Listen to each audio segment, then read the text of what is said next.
প্রিয় শিক্ষার্থী, উচ্চ মাধ্যমিক সমাজবিজ্ঞান প্রথম পত্রের অনলাইন ভিডিও ক্লাসে সবাইকে স্বাগত জানাচ্ছি।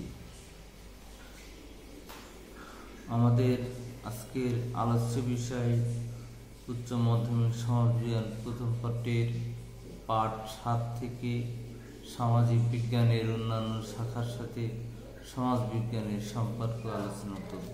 প্রথমে সমাজবিজ্ঞানের সাথে নৃবিজ্ঞানের সম্পর্ক বা সাদৃশ্য আলোচনা করছি।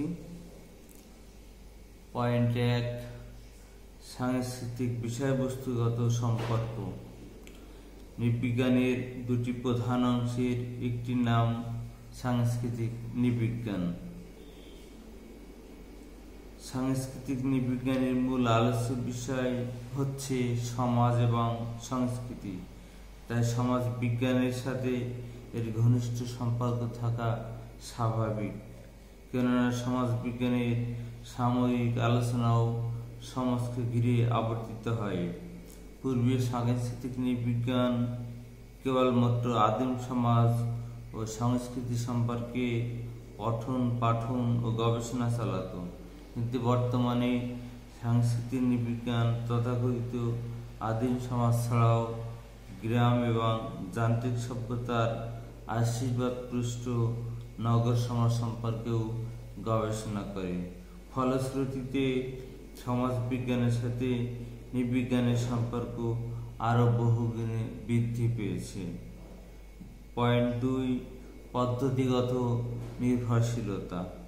নৃতত্ত্ববিজ্ঞান গোটা সমাজকে অধ্যয়ন করতে গিয়ে প্রত্যক্ষ পর্যবেক্ষণের ভিত্তিতে তথ্য সংগ্রহ ও ব্যাখ্যা বিশ্লেষণ করে থাকেন, কিন্তু সমাজবিজ্ঞানকে সমাজের একটি বিশেষ দিক অধ্যয়ন করতে পরিসংখ্যান ও প্রশ্নমালার উপর বিশেষ নির্ভরশীল হতে হয়, কারণ নৃতত্ত্ববিজ্ঞান ছোট ছোট সম্প্রদায় বা মানব গোষ্ঠীর মাঝেই তাদের গবেষণা কার্য সীমাবদ্ধ রাখেন, কিন্তু সমাজ বিজ্ঞানীগণ বৃহত্তম সমাজের মাঝে তাদের গবেষণা কার্য করে থাকেন। অবশ্য বর্তমানে পরিবর্তনশীল সমাজ ব্যবস্থায় সমাজ বিজ্ঞান তাদের গবেষণা ক্ষেত্রকে ক্ষুদ্র ক্ষুদ্র অংশে নিয়ে আসছে এবং নৃতাত্ত্বিক গবেষণা পদ্ধতিকে অনুসরণ করার চেষ্টা করছে। পয়েন্ট 3, নৃবিজ্ঞান সমাজ বিজ্ঞানের শাখা। নৃবিজ্ঞান মানুষের ইতিহাস নিয়ে আলোচনা করে এবং সমাজ বিজ্ঞান সমাজের প্রধান উপজীব্য মানুষ এবং মানুষের সমাজের সামগ্রিক দিক নিয়ে আলোচনা করে, কিন্তু নৃবিজ্ঞান মানুষের আদি অবস্থা ও সমাজ সংস্কৃতি সম্পর্কে বেশি গুরুত্ব প্রদান করে। অপরদিকে সমাজ বিজ্ঞান মানুষের অতীত বর্তমান ঐতিহাসিক সত্য নিয়ে আলোচনা করে। সুতরাং দেখা যাচ্ছে যে নৃবিজ্ঞান সমাজ বিজ্ঞানের একটি বিশেষ শাখা, কারণ নৃবিজ্ঞান সমাজ বিজ্ঞানের একটি ক্ষুদ্র অংশ নিয়ে আলোচনা করে। সমাজ বিজ্ঞান ও নৃবিজ্ঞানের সম্পর্ক সম্পর্কে আমরা এতক্ষণ আলোচনা করলাম। এ পর্যায়ে আলোচনা করব সমাজ বিজ্ঞান ও নৃবিজ্ঞানের মধ্যে পার্থক্য। প্রথমত, নৃবিজ্ঞানীগণ আদি মানব সংস্কৃতি ও নিরক্ষর মানব সমাজের মধ্যে তাদের আলোচনা সীমাবদ্ধ রাখে, কিন্তু সমাজ বিজ্ঞানীগণ সুসভ্য সমাজের বিভিন্ন অংশ বা দিক নিয়ে আলোচনা করে। দ্বিতীয়ত, নৃবিজ্ঞানী তার গবেষণার পূর্ণাঙ্গ দৃষ্টিভঙ্গির আশ্রয় নেয়। পূর্ণাঙ্গ দৃষ্টিভঙ্গির সাথে নৃবিজ্ঞানী কোনো ক্ষুদ্র সমাজ বা ওই সমাজের কোনো অনুষ্ঠান প্রতিষ্ঠানকে বিচ্ছিন্নভাবে দেখেন না, বরং তিনি গোটা সমাজের প্রেক্ষাপটে তাদের বিশ্লেষণ করেন। এই ধরনের হলিস্টিক দৃষ্টিভঙ্গি সমাজ বিজ্ঞানে তেমন লক্ষ্য করা যায় না। তৃতীয়ত, সমাজ বিজ্ঞান ও নৃবিজ্ঞানের গবেষণা কৌশলের মধ্যে পার্থক্য রয়েছে। যেমন সাংস্কৃতিক নৃবিজ্ঞানী কোনো ক্ষুদ্রাকৃতি সমাজের আবাসিক গবেষক হিসেবে নিবিড় পর্যবেক্ষণ এবং অংশগ্রহণ কৌশলে সাহায্য নেন।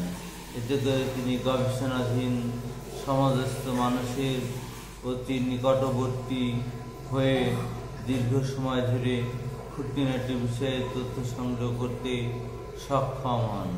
তবে সমাজবিজ্ঞানী সচরাচর এই ধরনের পদ্ধতি অনুসরণ করেন না।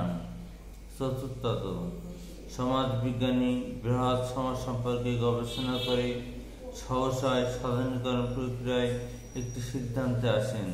বিরাট আয়তনের তত্ত্ব দাঁড় করান এবং ভবিষ্যৎবাণী করেন।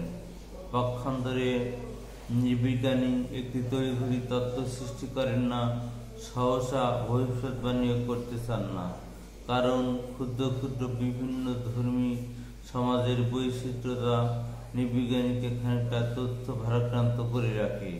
তাই নৃবিজ্ঞানী সহসা ভবিষ্যৎবাণী না করে বরং সমস্যার গভীরতা বুঝতে বেশি সময় দেন এবং সমাজ ও সংস্কৃতির চিত্র বা অনুরূপী তথা পূর্ণাঙ্গ বর্ণনা দান করেন। পঞ্চমত, সাংস্কৃতিক নৃবিজ্ঞানী যখন আধুনিক সমাজ গবেষণা কাজে মনোনিবেশ করেন তখন তাকে অবশ্যই সমাজবিজ্ঞানীর অভিজ্ঞতা ও গবেষণা কর্ম কাজে লাগাতে হয়। সমাজবিজ্ঞানী ও নৃবিজ্ঞানী গবেষণা কর্ম থেকে ক্ষুদ্র ক্ষুদ্র সমাজের বাস্তব জীবন প্রণালী সম্পর্কে জ্ঞান অর্জন করেন এবং এতে তিনি তার বৃহৎ সমাজপাঠে উপকৃত হন। এতে নৃবিজ্ঞানী ও সমাজবিজ্ঞানী একে অপরের গবেষণা কাজে সাহায্য সহযোগিতা করতে পারেন। উপযুক্ত আলোচনার প্রেক্ষিতে একথা স্পষ্ট যে সমাজবিজ্ঞান ও নৃবিজ্ঞানের মধ্যে পার্থক্য হচ্ছে দৃষ্টিভঙ্গির দিক থেকে। বর্তমানে উভয় শাস্ত্র বিষয়বস্তু ও প্রয়োগ কৌশলের দিক থেকে ক্রমশ এককেন্দ্রীমুখী অগ্রসর হচ্ছে। এ পর্যায়ে আমরা আলোচনা করব সমাজবিজ্ঞান ও ইতিহাসের সম্পর্ক এবং পার্থক্য। সমাজবিজ্ঞান ও ইতিহাসের মধ্যকার সম্পর্ক। পয়েন্ট 1, অভিন্ন বিষয়বস্তু। সমাজবিজ্ঞান ও ইতিহাস উভয়েরই বিষয়বস্তু এক এবং অভিন্ন, কেননা উভয়ই সমাজ জীবনের সামগ্রিক বিষয়াবলীকে নিয়ে ব্যাখ্যা বিশ্লেষণ করে। তবে ইতিহাস অতীত সমাজকে ঘিরে আলোচিত হয়, যেখানে সমাজবিজ্ঞান অতীত, বর্তমান ও সম্ভাব্য ভবিষ্যৎ সমাজের ব্যাখ্যা বিশ্লেষণে ব্যস্ত থাকে। পয়েন্ট 2, পারস্পরিক নির্ভরশীলতা। ইতিহাস ও সমাজবিজ্ঞান পরস্পর ঘনিষ্ঠভাবে সম্পর্কযুক্ত, কেননা ইতিহাসের বিষয়বস্তুকে যথার্থ অনুধাবন করতে হলে সমাজবিজ্ঞানের মৌলিক ধারণাগুলো সম্পর্কে জানতে হয়। তেমনি সমাজবিজ্ঞানী কোনো বিষয় সম্পর্কে সুসংহত জ্ঞানার্জনের জন্য তথ্যনিষ্ঠ ইতিহাস জানতে হয়। তাই সমাজবিজ্ঞান ও ইতিহাস একে অপরের পরিপূরক জ্ঞান ভাণ্ডার হিসেবে বিবেচিত হয়। পয়েন্ট 3, তথ্য নির্ভর বিষয়বস্তু। সামগ্রিক দৃষ্টিকোণ থেকে দেখা যায় সমাজবিজ্ঞান ও ইতিহাস উভয় তথ্য নির্ভর। ইতিহাসে অতীতের ঘটনাবলী পর্যায়ক্রমে লিপিবদ্ধ থাকে, সমাজবিজ্ঞানে লিপিবদ্ধ থাকে মানব সমাজের উৎপত্তি, প্রকৃতি, ক্রমবিবর্তন ধারা প্রভৃতির বিশদ বিবরণ। তাই উভয়ই তথ্যপূর্ণ জ্ঞান ভাণ্ডার হিসেবে বিবেচিত। সমস্যা সমাধানের ক্ষেত্রে নির্ভরতা। পয়েন্ট 4, সমাজবিজ্ঞান ও ইতিহাস উভয় ক্ষেত্রে আলোচ্য বিষয় এক, তবে অতীত দিনের ঘটনাবলীর ক্রম বিশ্লেষণ ইতিহাসে লিপিবদ্ধ থাকে। ইতিহাসের সমস্যা সমাজবিজ্ঞানের মাধ্যমে সমাধান করতে হয়, আবার সামাজিক ঘটনাবলী ইতিহাসের বিষয়বস্তু, একটি অন্যটির উপর নির্ভর করে নিজ নিজ কার্য সমাধা করে। পয়েন্ট 5, গবেষণার ক্ষেত্রে। সামাজিক জ্ঞান চর্চা ও গবেষণার ক্ষেত্রে ইতিহাস ও সমাজ বিজ্ঞান এক সূত্রে গাথা, কেননা সমাজ বিজ্ঞানের মৌলিক ধ্যান ধারণার ভিত্তিতে ইতিহাসের বিষয়বস্তু পর্যালোচনা করা যায়। বিজ্ঞান ভিত্তিক পদ্ধতি অনুসরণে সমাজ বিজ্ঞানী যে গবেষণা কর্ম পরিচালনা করেন তার ফলাফল আগামী দিনের ঐতিহাসিকদের কাছে গুরুত্বপূর্ণ। এ পর্যায়ে আলোচনা করব সমাজ বিজ্ঞান ও ইতিহাসের পার্থক্য। প্রথমত, সমাজ সম্পর্কিত যাবতীয় বিষয় সমাজ বিজ্ঞানের পরিধিভুক্ত, কিন্তু সমাজের সকল বিষয়ই ইতিহাসের পরিধিভুক্ত নয়। ইতিহাস সমাজের প্রধান প্রধান বিষয়সমূহকে প্রাধান্য দেয়, কিন্তু সমাজ বিজ্ঞান সমাজের সাধারণ ঘটনা এবং সাধারণ মানুষের সাথে সংশ্লিষ্ট বিষয়কে তুলে ধরে।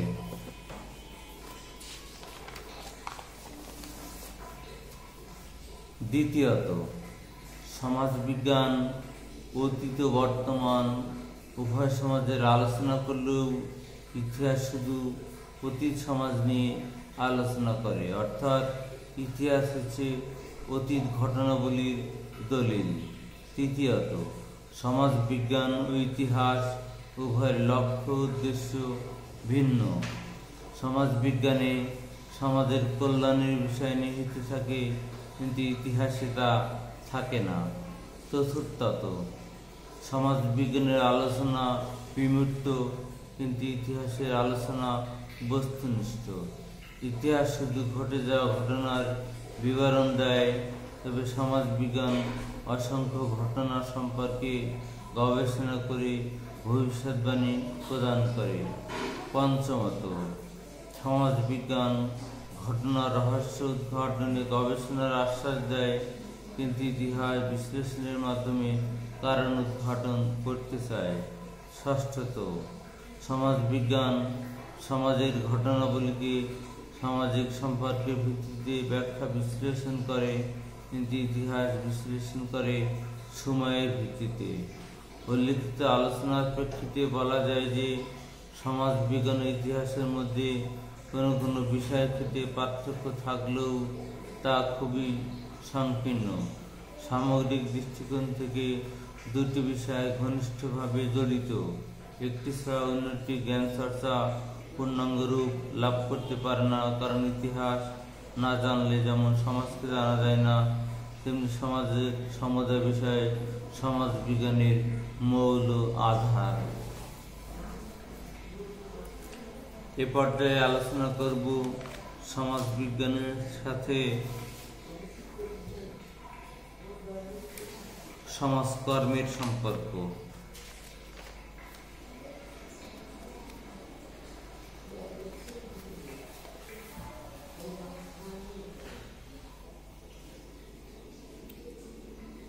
সমাজ বিজ্ঞানের সাথে সমাজকর্মের মধ্যকার সম্পর্ক।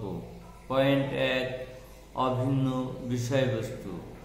সমাজকর্ম ও সমাজ বিজ্ঞান উভয়ে মানব জীবনের ব্যাখ্যা করতে গিয়ে গোটা সমাজের কল্যাণ অকল্যাণ ইতিবাচক নেতিবাচক সকল দিক আলোচনা করে, কিন্তু তাই বলে সমাজকর্মের আলোচনাকে সমাজ বিজ্ঞানের আলোচনা অপেক্ষা খাটো করে দেখার সুযোগ নেই, কেননা সমাজের অকল্যাণ দিক না জেনে সমাজকর্ম শুধুমাত্র কল্যাণমূলক দিক নিয়ে আলোচনা করে না। এজন্যই বলা যায় যে সমাজকর্ম ও সমাজ বিজ্ঞানের আলোচনার বিষয়বস্তু এক ও অভিন্ন। পয়েন্ট 2, সমাজকর্ম ও সমাজ বিজ্ঞান উভয়ই সামাজিক বিজ্ঞানের স্বতন্ত্র শাখা। সমাজকর্ম ও সমাজ বিজ্ঞান উভয়ই সামাজিক বিজ্ঞানের স্বতন্ত্র শাখা। সমাজতাত্ত্বিক গবেষণার ক্ষেত্র হচ্ছে সমাজের উৎপত্তি, ক্রমবিকাশ, বিবর্তন, পরিমার্জন ও পরিবর্তনের বিষয়কে পর্যবেক্ষণ। অন্যদিকে সমাজকর্মের গবেষণার বিষয় হচ্ছে সমাজের উন্নয়ন ও জনকল্যাণ নিশ্চিতকরণের প্রধান উপায়গুলির বাস্তবায়ন। সামাজিক সমস্যা সমাধানে 3 সামাজিক গবেষণার মাধ্যমে সমাজের বহুবিধ সমস্যাকে চিহ্নিতকরণের মাধ্যমে তা সমাধানে সমাজ বিজ্ঞানীরা কাজ করে। অন্যদিকে সমাজকর্ম সমাজের বহুবিধ সমস্যা দূরীভূতকরণে ভূমিকা রাখে।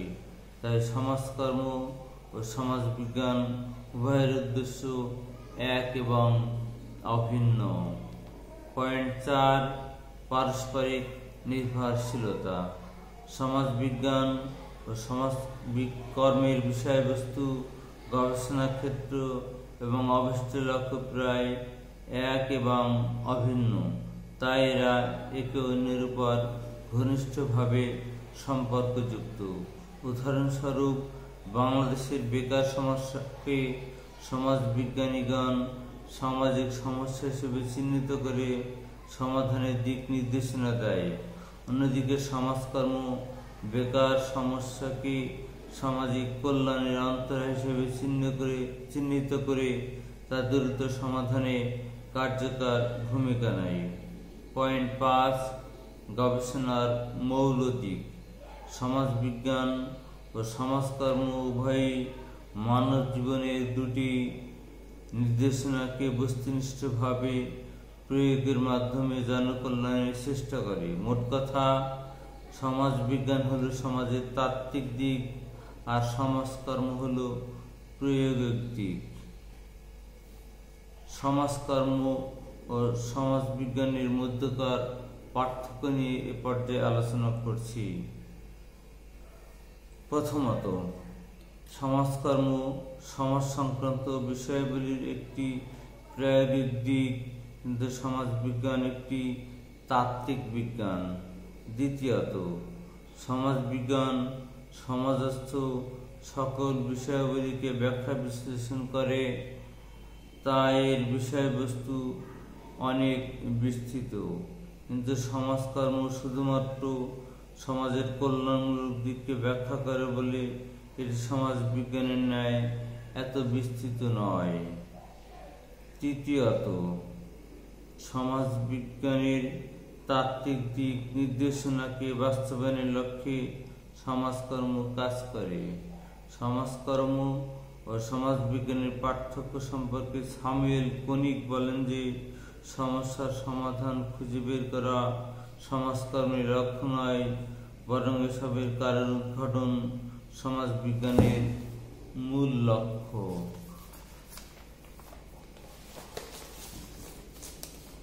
চতুর্থত, সমাজবিজ্ঞান সমাজের সামগ্রিক বিষয় নিয়ে ব্যাখ্যা বিশ্লেষণ করে। উদাহরণস্বরূপ, মানুষের জীবনযাপনের সকল দিক সমাজবিজ্ঞানে আলোচিত হয়।